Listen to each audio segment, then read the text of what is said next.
মাধ্যমিক পরীক্ষা চলাকালীন গোটা পশ্চিমবঙ্গের সকল পরীক্ষার্থীর মধ্যে যদিও বা দেখা যায় কোনো একটা জেলার কোনো একটা গ্রামের কোনো একটা স্কুলে কোনো একজন ছাত্র টুকলি করে পরীক্ষা দিলেন, তাহলে সেই ছাত্রের পরীক্ষা বাতিল হয় নাকি গোটা মাধ্যমিক পরীক্ষা বাতিল হয়ে যায়?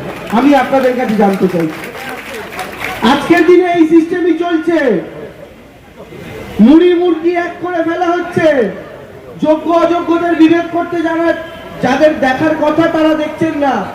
আমরা তো তাহলে এই কথা স্পষ্টভাবে বলতে পারি, বিচারালয় সম্পর্কে আমাদের শ্রদ্ধা আছে, কিন্তু আমরা তো দেখলাম একজন বিচারপতি বিচারালয় থেকে বেরিয়ে কেমন রাজনৈতিক ভোরে হয়ে গেলেন।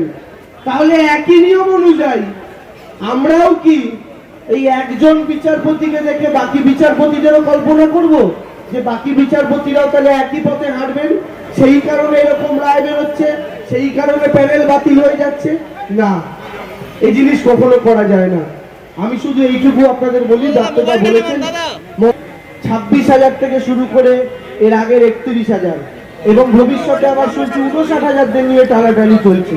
প্রত্যেকের পাশে মমতা বন্দ্যোপাধ্যায় আছেন, প্রত্যেকের পাশে সরকার আছে এবং রাজনৈতিক দল হিসাবে প্রত্যেকের পাশে তৃণমূল।